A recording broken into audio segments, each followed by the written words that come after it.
Hi everyone, it's Olga Zarr from SEO Sly. Today I have a very, I think the most special guest I have ever had. This is Aleyda. Aleyda, how are you doing?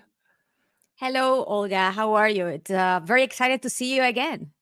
Yeah, I'm so excited as well. I think you are this kind of guest that doesn't really need any introduction. You are probably the most famous person in SEO, so I will skip the introduction.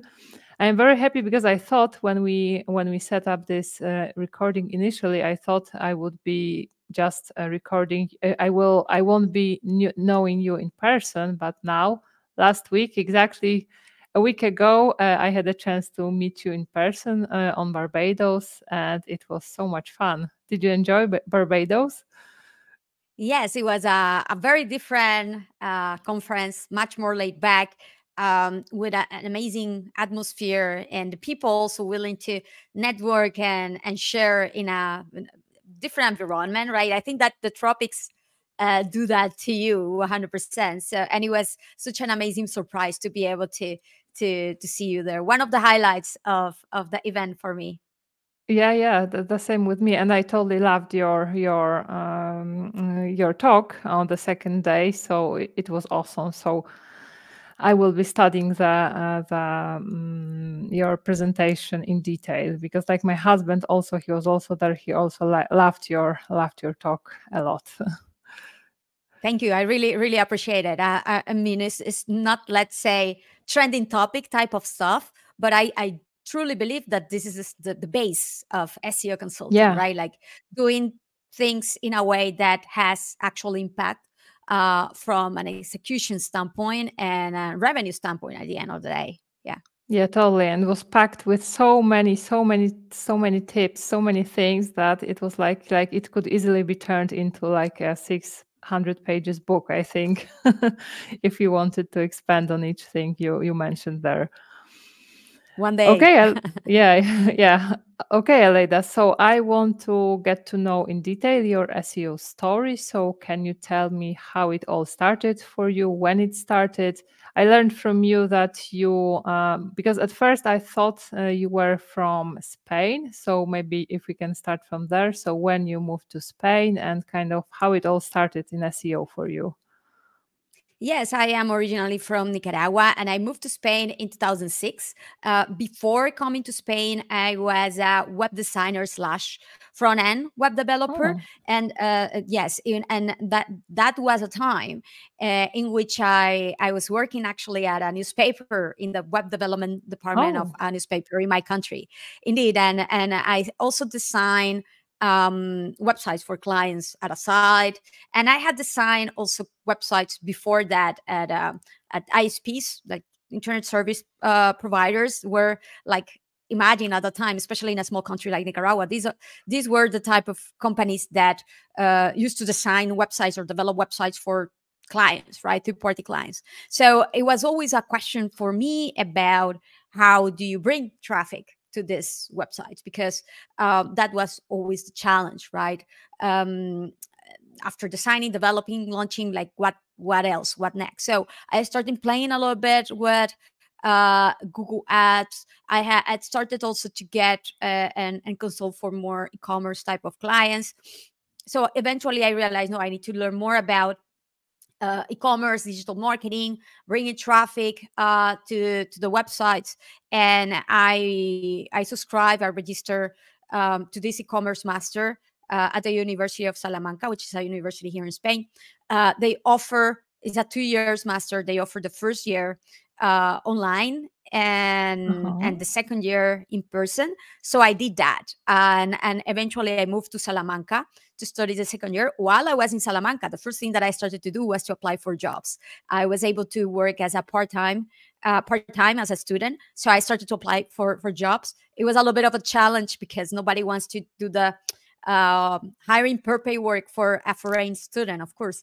But I was lucky enough to find a digital marketing agency in Salamanca that was willing to go through the hassle to hire me, Mm-hmm. and also to bring me into the SEO world, because I didn't know anything about it. It was at that agency when I learned where I learned everything, right? Like the base of SEO, what it was, how it worked. Because at the beginning I was put in charge, and this was my first role at the agency, to manage a network of websites that they had. So I was in charge to build the websites, travel and education websites. So to build the websites, to develop the content of the websites, to monetize the websites through affiliates, ads, etc. And as part of this process, I was also taught SEO by the SEO department of the agency that already existed there.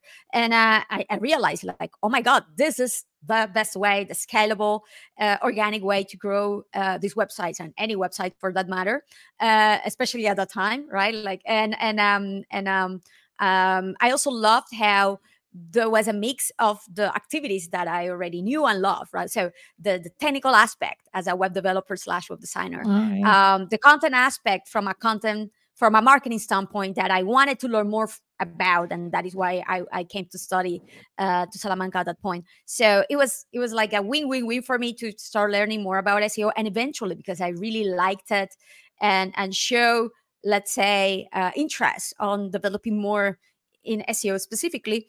When a team member of the SEO department left the agency, I was given the opportunity to join and start doing client work and providing SEO to the clients. A lot of the clients of the agencies were also from international clients from the travel education, like learn Spanish, learn English through different countries, etc. So that is why a lot of the work that I started doing was in international SEO, because it was a very natural thing for me to start working in a multilingual type of environment because of the type of clients that the agency had, right? So this pretty much how I joined SEO, and I believe that it was a very natural evolution, right? Even if I come from a different world. And it's also funny too, because as a consultant now, I think that my work and skills is split across different type of activities. I'm pretty sure that you see that as a consultant yourself now too. I not only do SEO, but I need to coordinate and manage activities and tasks with clients, and also sell myself and sell projects, also to influence things. And coincidentally, before being a web developer, web designer, I also did other jobs while I was studying. I was studying systems engineering in Nicaragua, and at one point I was IT support. So I pretty much installed 50 machines with Windows 2000 at the time. Migrated them from Windows 95 to 2000 into a new domain server, etc., etc. So I was very used to give support. I was very used to troubleshoot issues and always put the best face to the people that I was giving support and manage the challenge, right? And then after that job, I also try a little bit, because I was working for a company that gave support to many different companies in Nicaragua. So eventually my bosses realized, like, oh, she's great at support. She has technical knowledge, and she's also very friendly, and she knows how to sell stuff. So I was given the role of a salesperson, but it was a technical sales person. So I gave a lot of pre-sales support, when selling servers or switches, Cisco switches, for example, this stuff that the company sold. So I literally, at some point, I participated at this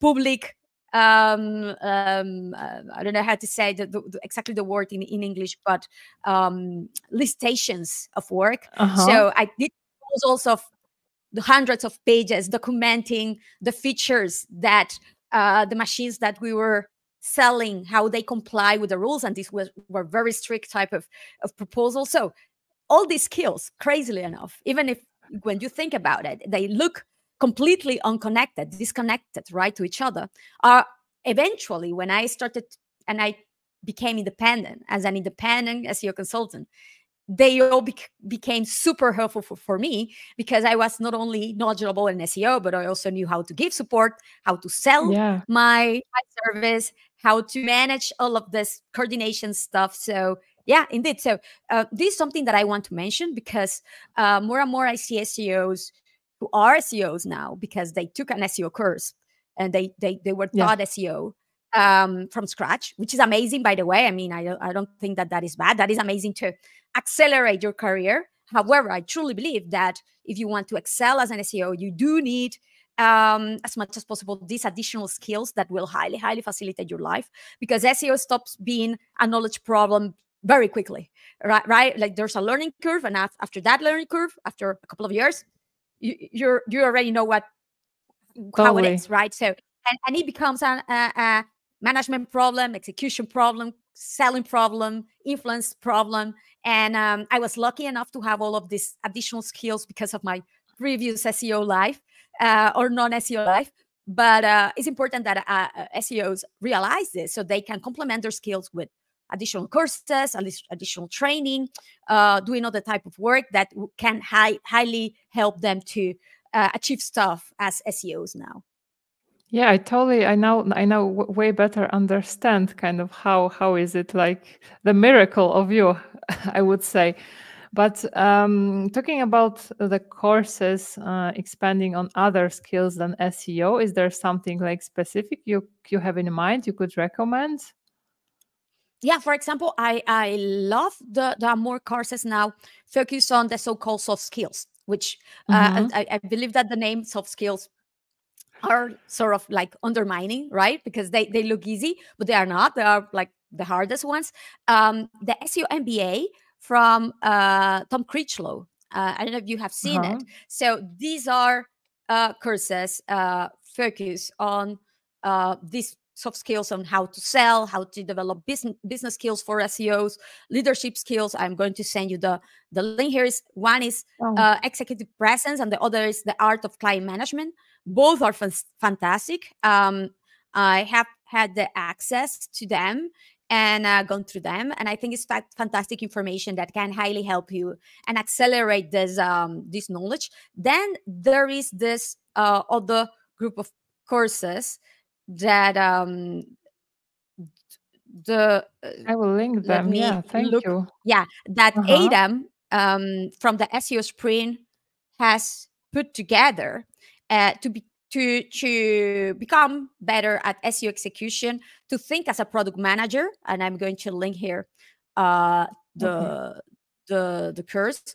And the thing here is that is to understand and have a little bit of more ownership, like development ownership and understanding of when you do SEO, right? That again, for me, it comes very naturally because I was before a web designer and a front-end web developer. So I have, it's not necessarily about technical knowledge, right? But it's about understanding how workflows work.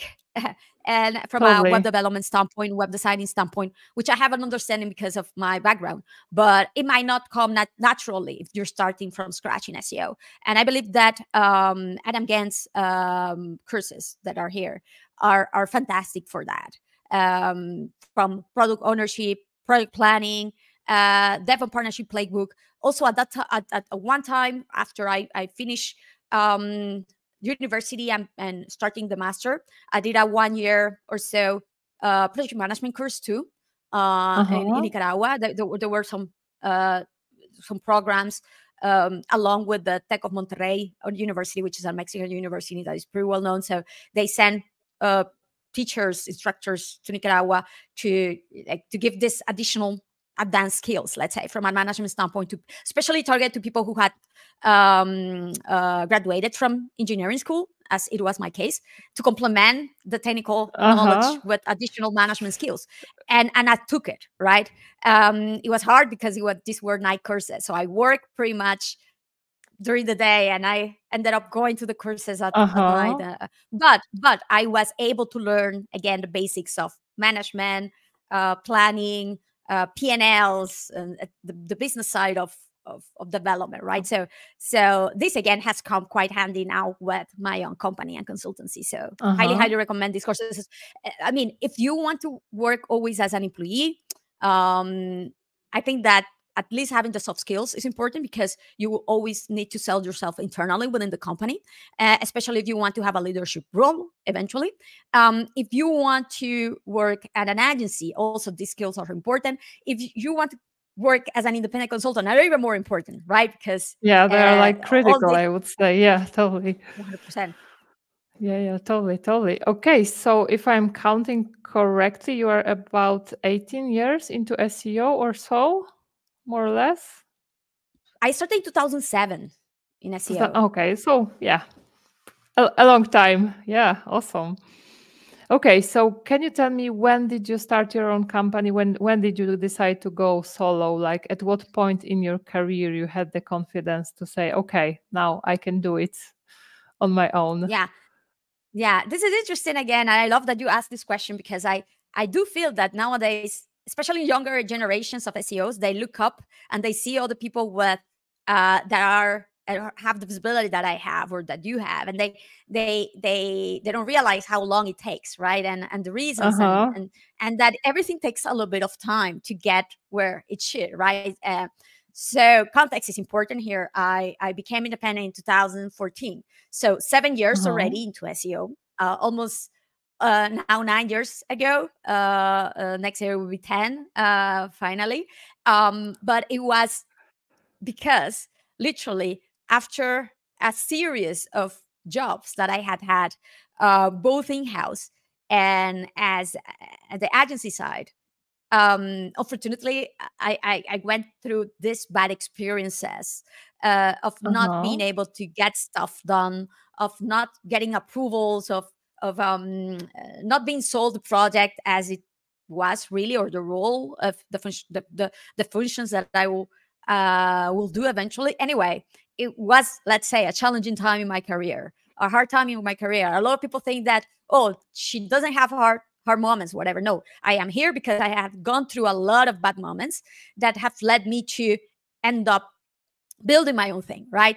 I'm pretty sure that if I had kept doing the same thing, applying for different roles at different companies, looking for other people to give me opportunities of the roles that I will imagine to be perfect for me, I will be still looking. I Yeah, wouldn't have totally. half of the success that I have at the moment also.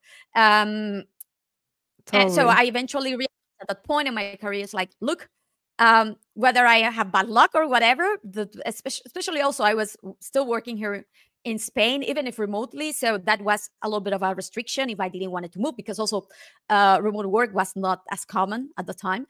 Yeah. So anyway, I ended up deciding, no, I'm going to become independent. I need to take up the ownership of this, of the clients that I work, of the good fit of the type of activities that I do. And I literally took pretty much a year to come up to the same revenue that I was doing as a full-time employee. It went Uh-huh. really fast because at that point I was already lucky to have certain type of visibility. Of course, nowhere as the visibility that I have right now, but I was already speaking at conferences internationally. I started speaking at conference internationally in 2012. So in 2014, I was already 2 years in. I started blogging also like earlier than that time. Before I started even speaking, I was already doing webinars, etc. So I already had some sort of visibility, and people knew me, and people was already looking for me to hire me for the project. So little by little, I was able to at least have let's say this visibility base to build Mm-hmm. upon. So I highly recommend, even if you're an employee and you're not thinking of becoming independent, and you don't even, it's not something that you even think about, it's never harmful to develop your personal brand if you're able, or something that you're keen to do, Yeah, right? It can only help, even if you're looking to stay totally. working from as an employee. It can only help you in the next time that you're Totally. applying for a job, because the HR team or the hiring manager will look for you and will see all of this activity that you have. You can only bring know-how. It already sells you, and it less of a hassle for you to sell. And this is the thing, people end up hiring, whether internally or externally, people that they trust, because that is the challenge in SEO, especially as something relatively still new or complex. They need to trust that you are able to do the job, right? That is the first Yeah. thing. And just by building upon your visibility and being known that you can share and you have certain type of experience of know-how, eliminates a good bit of that uncertainty with clients or potential managers, right, or hiring managers. So I highly advise that you build this visibility, even if you're not thinking on becoming independent, because it can only be useful whenever you decide to do so. And even if you don't decide, it will still be useful. So yeah. Yeah, totally. I couldn't agree more. And I can quickly share, because I also started, I became independent at the at the ninth year of my SEO career. So a little bit later than you did. But it also took me a lot of years until I kind of decided, okay, now it's time. Because I went through the similar experiences as you. I couldn't really, this job was okay, but it lacked this. In that job, I felt I couldn't grow. So I decided, let's take responsibility and create the job that I want. And this is what I did. And this is what you did. And this is what I encourage other women and not women, men to do, to try doing as well. In my case, it was, I needed 60 days to match up the income I had in my job. So I was ready for a year, maybe 2 years, but it kind of happened within 60 days. So that is amazing to hear. So it was quite okay, and I hope it motivates someone to also pursue 100%, this. 100%.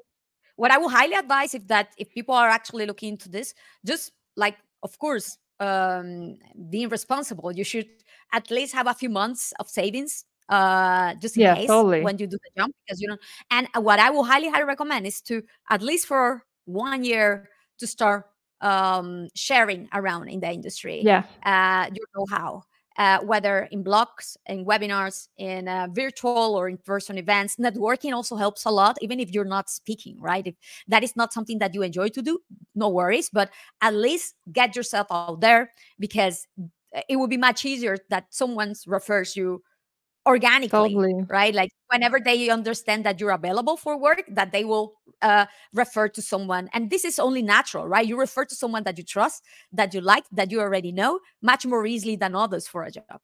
100%. Yeah, totally. And at first, before I started, I started blogging, sharing around 2020, I think, during the pandemic. And before that, I was completely unknown. I was doing everything like behind the scenes.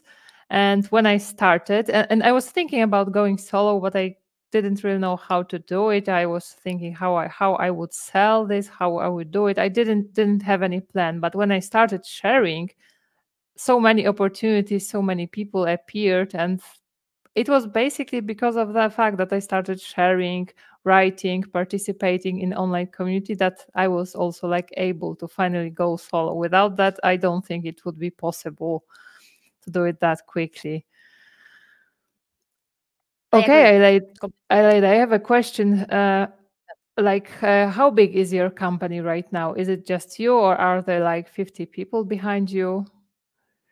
I am small by design. And this is another thing, right? That I would like to share about.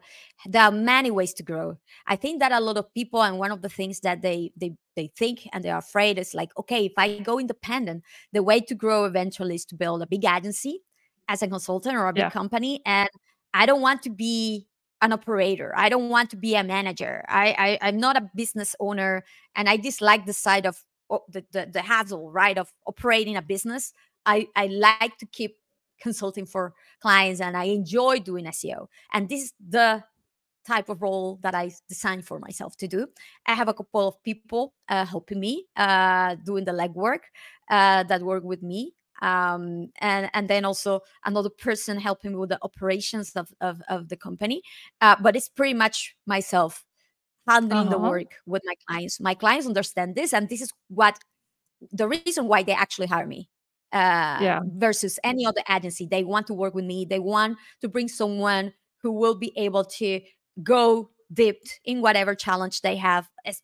Right now, many of my clients are actually two type of clients. Most of them are enterprise clients. They have in-house SEO teams, and they hire me because they are so focused on the day-to-day, operations and executions, that whatever new projects or challenges they have, they cannot allocate resources. So they want to bring someone like me to help them to tackle that challenge or particular process or project.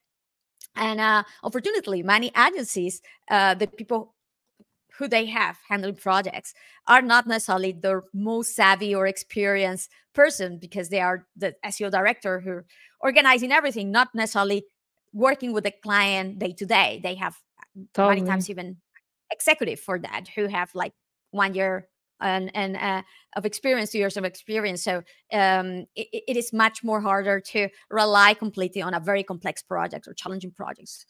So they bring me for my know-how, for my experience, and that is what I give. And completely personalized consulting. I work with a number of clients at a time, and the way that I have done to grow, let's say, my consultancy is growing the type of clients that I work with. As I mentioned, one hand enterprise level clients, on the other hand is startups, invested startups to help them set their SEO program and the base of the SEO's operations. And yes, that on one hand. So I can charge more because my work is more complex. Projects are bigger, and it's only a handful of clients. Then on the other hand, I have also SEO FOMO and my products. I have also another website, Remoters, on the side with another SEO friend of mine. So the beauty of keeping things small, let's say, in size, is that it gives me the flexibility to run and test and do all of this type of additional projects, which I have to say, if it wasn't for that and it was always only client work, I would have like become bored, because you need something that you own, ownership of your own products, right? So that is why I started also SEO FOMO, and SEO FOMO became very, very quickly very profitable. I believe that SEO FOMO is crazy to think, right? Like by sending 4 emails per month, it makes already more money than I was doing as a full-time employee in-house many years ago, or in my last job working full-time. So but I have the same, even though my newsletter is way smaller. That's crazy. So that is amazing, right? So so I'm very excited about that. It's already 30K subscribers, and I have a lot of plans for it. Stay tuned to do some pivots and to build upon the SEO FOMO brand. And then of course I have marketing FOMO, I have Crawling Mondays, I have Learning SEO, which is the project that I use to give back to the community, to share reliable SEO resources for free. And also the accelerator, in which we go through the most common questions from people learning SEO with reliable specialists from each area, completely for free too. So that is the project that, it has a lot of my heart, because it's something that I wish I would have had when I started, right? And it's my way to give back to eliminate the burden at the beginning, and to give access to everybody independently of where they are located, and the capacity to invest in courses that many times are also very expensive too.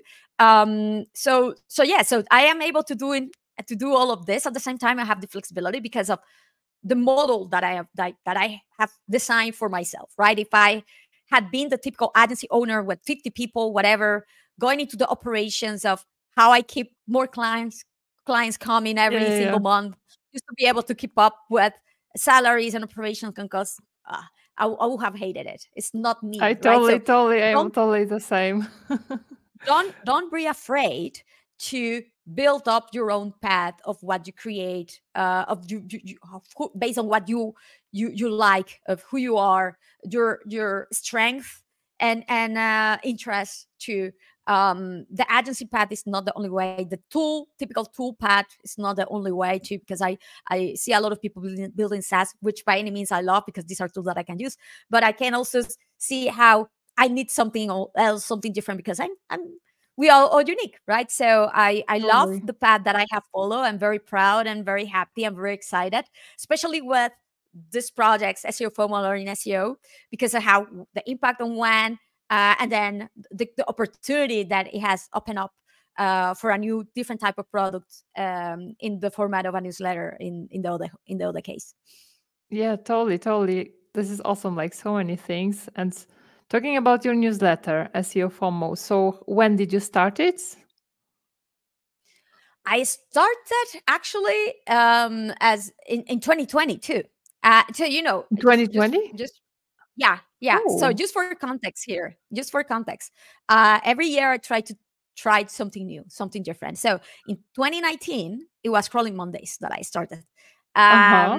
and I started it also to give me a platform to test SEO for YouTube, SEO for video, and see how Mm-hmm. it was there. I started to grow. Crawling And Mondays. If you what are see your at the insights?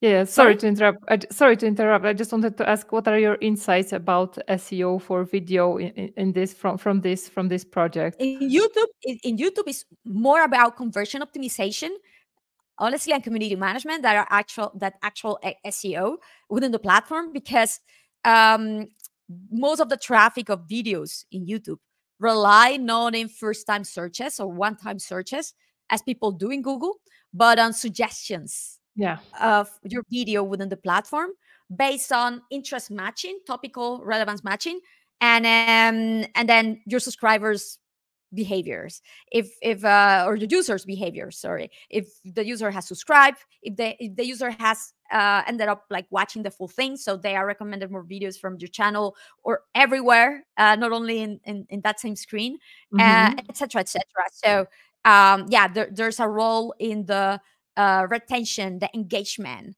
the relevance of the video that you should analyze very well in order to let's say maximize, and the way that you focus the video is also important. So that is why, for example, many times in the past I have published a video on Sundays right before I send SEO FOMO, and I include the link in SEO FOMO, so people who will go and watch the video will go like right after I Uh, publish the video. So there's a uh-huh. lot of signals of engagement right away, and then based on that engagement, YouTube will see that the video is very popular very quickly, and they will continue the flywheel of recommending the video much more to lookalike audiences, right? Mm-hmm. So yeah, Mm-hmm.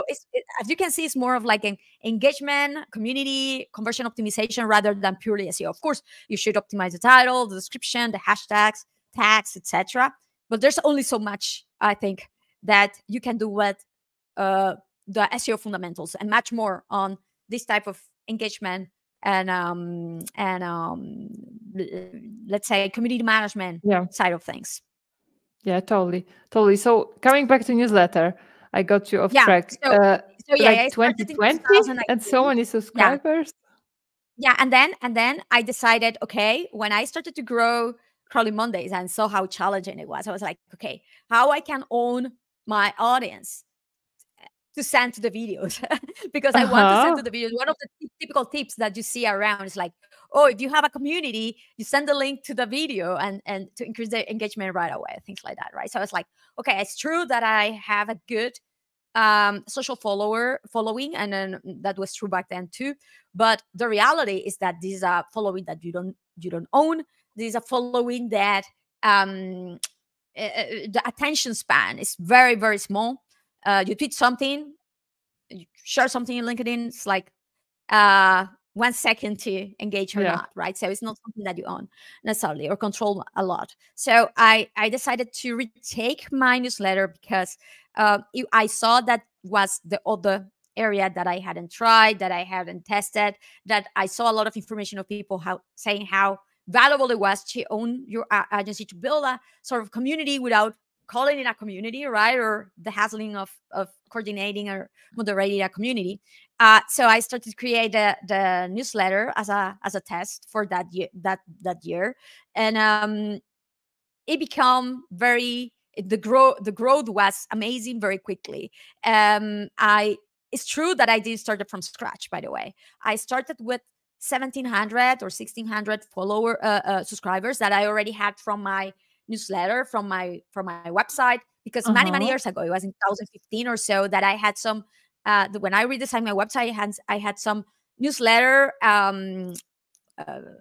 registration options. So whenever I had a tip or a new article, I will send it to you. But yeah, I didn't use it often, let's say. But only that organically had built already 1,600, 1,700 subscribers. So when I wanted to start SEO FOMO, I sent an email to the people who had subscribed at the time, say, hey, I'm rebranding this to SEO FOMO. The format will be different, will be a weekly news-like format with the latest in the industry. Let me know if you want to get in, etc. And I will start the next week. And this is how I started, right? And it quickly grew. I also had set certain goals, and I'm sharing this for you to understand that things not always go as you expect, right? So at the beginning, the newsletter was growing like 1,000 subscribers per month, right? So I was like, okay, this is great. I want to finish the first year with 20,000 subscribers, right? And when June came, it became very evident for me that even if I was like already doing certain promotions, giveaways, etc., that was not happening. So at some time, I also started with the loyalty program, the referral program. If you refer subscribers, you will get access to goodies, SEO goodies, etc.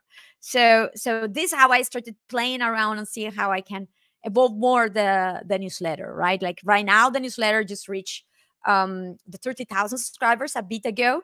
And the next thing that I want to, thank you very much. The next thing that I want to try with the newsletter, again, just for you to see, I see that a lot of people are starting paid newsletters, which is amazing. And I love like pivots, like an additional newsletter that I will send besides the free one, adding more or featuring more insights or whatever than the one that I send usually, or to complement with additional insights, which by all means, amazing if that is your thing.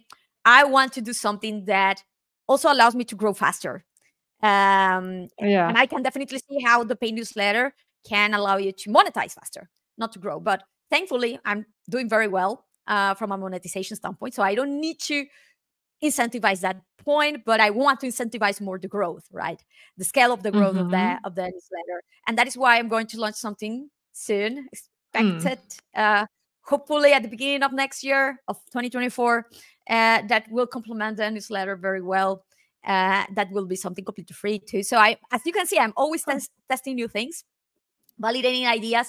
Some of them are more successful than others and grow in different ways than others, but the newsletter potential is the one that has surprised me the most, and I'm very, very thankful, because also it's a lot of people send me completely emails in a spontaneous way telling me, oh, Aleyda, thank you very much, this is something that I read every week, is how I keep up. And I have tried to develop more the newsletter in a way that is still the ratio of the quality is high. I don't include everything that I am saying or I see around on one hand, then to complement with additional things that I believe that can be very valuable for SEOs to keep up. SEO events, whether online or in person, SEO jobs too, free SEO tools, especially your freemium ones, to take a look at. So I try to complement not only making it news focus or typical resource or guides focus, but to complement it with things that help us in our day-to-day. Yeah, okay. And how long does it take you to write one issue and kind of gather all the data? Yeah, so the data gathering is actually very natural, because whenever I see something that takes my attention in LinkedIn and Twitter or in groups that I belong to, I save it in a Google Doc. So I know that when Saturday is reached, I will have at least 10 resources, at the very least. I also have someone help me, who I have hired to help me to write the first blurb. So I can then on Sunday go and revise the blurbs and edit them out rather than starting from scratch. So this is something that I do. And then I use tools like Guzumu to look into any additional articles that are not yet there. that have been written in the last week that have become popular, to add them also in the newsletter. So I do all of this, let's say, work of curation, too, that is a little bit more manual rather than the more like automatic one on a day-to-day basis. And I believe that the whole process takes me around 5 hours, 6 hours maximum. But yes, it's not automatic. There's work behind it. Totally. And maybe two more things. Can you tell me more about learning SEO, this project? Like you started this to give back to community, and how much do you work on this? Like, how long did it take you to build the site? How many visitors it has? Like, whatever you can share. Yes, of course. So this was another thing that I started in 2020 because I believe it was 2020. Or 2021. I don't remember. I have to say something, right? Like with the pandemic and everything, the years are blur in my mind. 2020, 2021, they all look like the same at some point. But in any Learn case, SEO. You are number one. Learning SEO.io.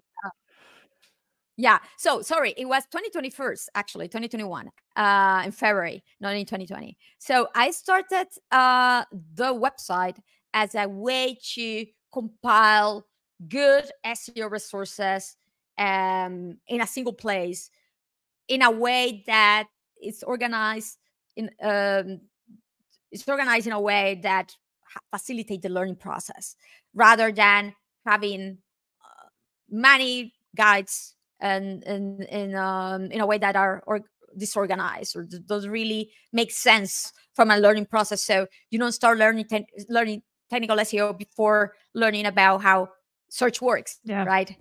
Totally. So I wanted to organize the resources in a way that they really help someone who was starting the learning journey, or someone who wanted to go deep in certain areas of SEOs whenever they already understood the basics, right? So I started by pretty much just sharing a Google Sheet. At the time, it grew very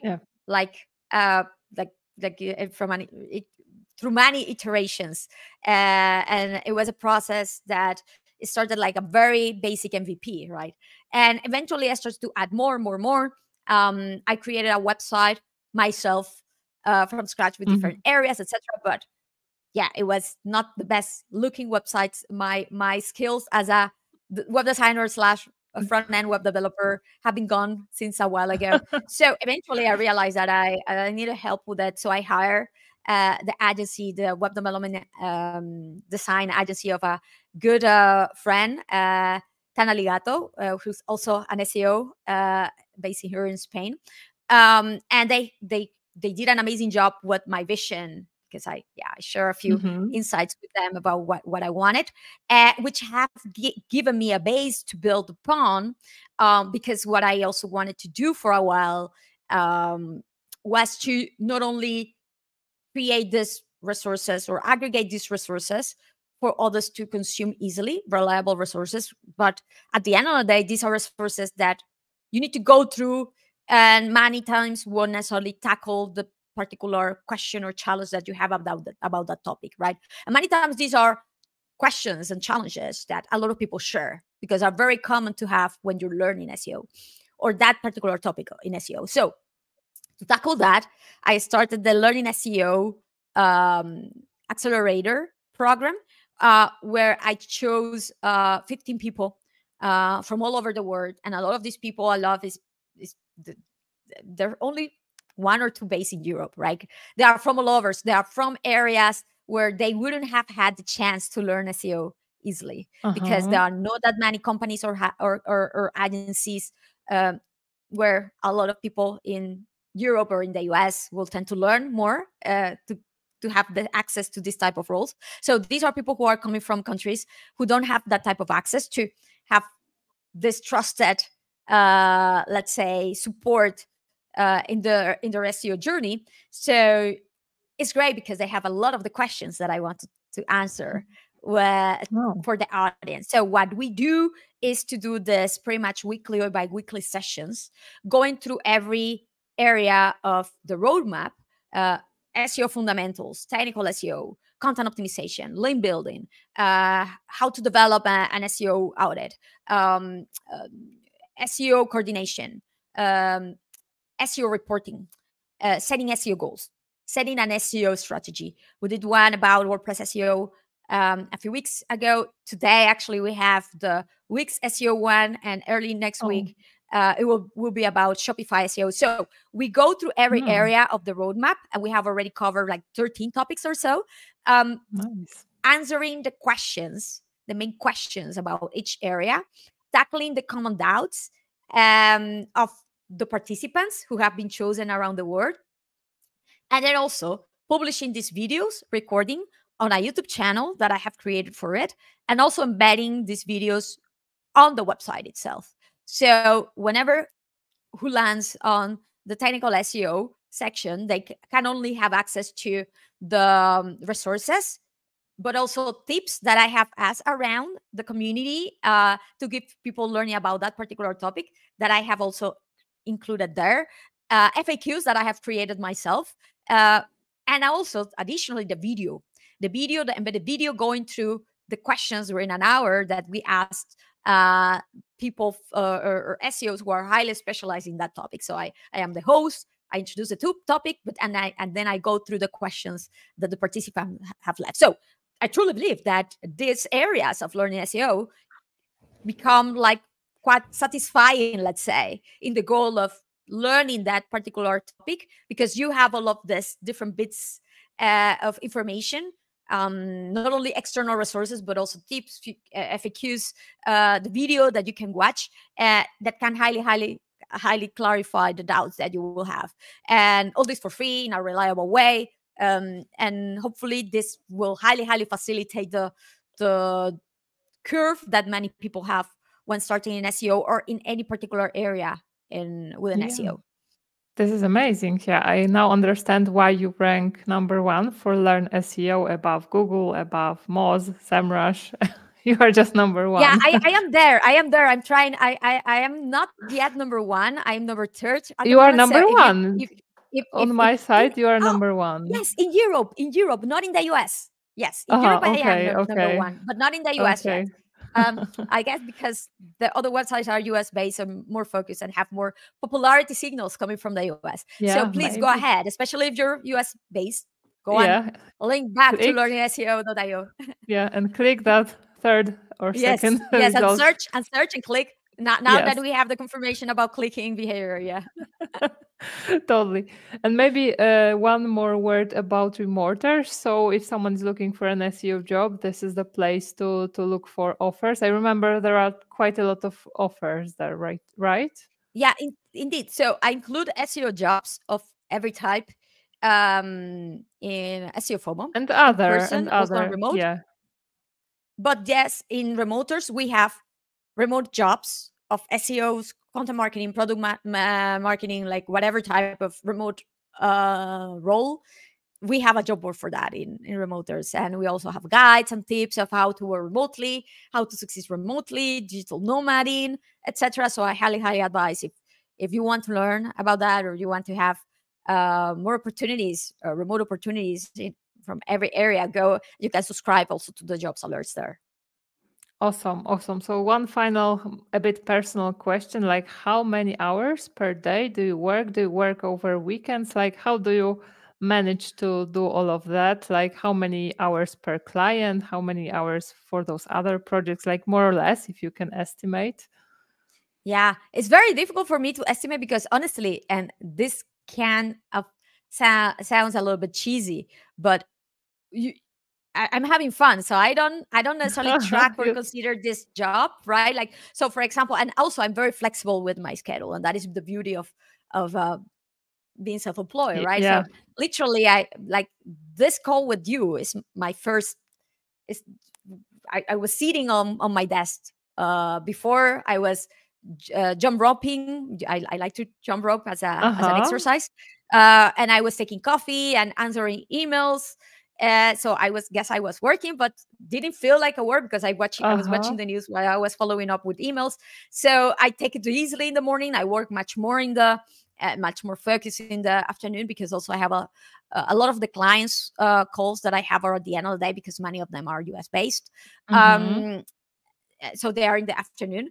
But yes, it's very difficult for me to say, oh, I allocate this time for clients, this time for projects. Thankfully, it all comes quite like naturally from, and I don't need to say, oh, I cannot keep up, right?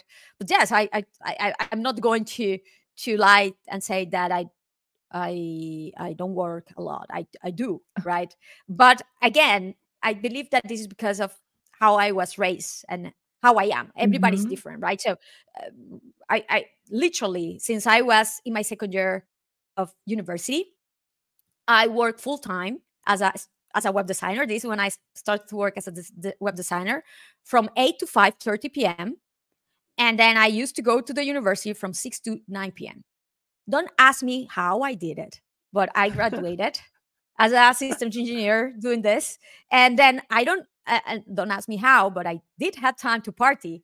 I did have had time to go out and go to watch the movies and have friends and everything. So don't ask me how, but I made it happen. And so it all happened. So I am very used since very young to have this sort of like work hard, play hard mentality, especially like because of my upbringing. I think that this is much more common when you come from a developing country, right?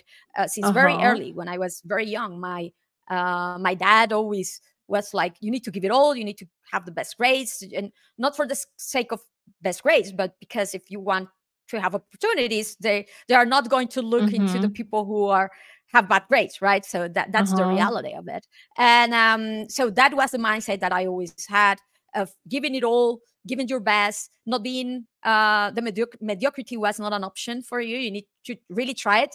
If you get it, great. If you don't get it, if you don't get it, then at least you give it all, right? So you don't have that into you.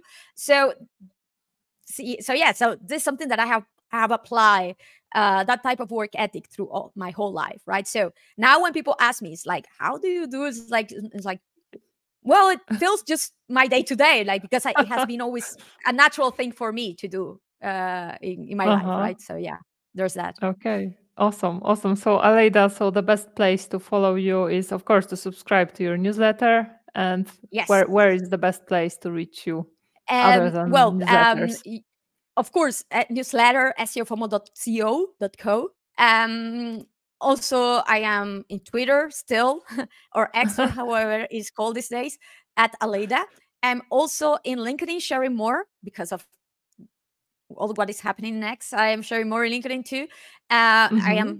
Look for me, Aleyda Solis there. And then my website, aleydasolis.com. My consultancy website is orainti.com. I also have Marketing FOMO, which is a weekly newsletter that, let's say, shares whatever is relevant in marketing or digital marketing that is not shared in SEO FOMO. So the non-SEO digital marketing news and resources are there as a pivot too, which is, again, something, another test that I'm doing, something that I am also excited about as a complementary thing. But yeah, so I guess that you can find me through all of this, or look in Google for Aleyda, and I tend to rank first for my name. Yeah, that is the advantage of that your name is not so common. So yeah. Oh, awesome, Aleyda. So thank you so much. I am truly honored to have you here. This was such an insightful conversation. Yeah, I will probably be rewatching it a couple of times to get more, to absorb more. Thanks a ton for being here. And I am so happy that I could meet you in person, finally. Yes, likewise. Thank you for the opportunity, and very looking forward to see you at many more conferences. I would love to see you speak very soon. I will finally maybe make it. I will try. Yeah, soon. Yeah, thank you. Thank you so much. And thanks, everyone. Bye-bye. Thank you. Bye.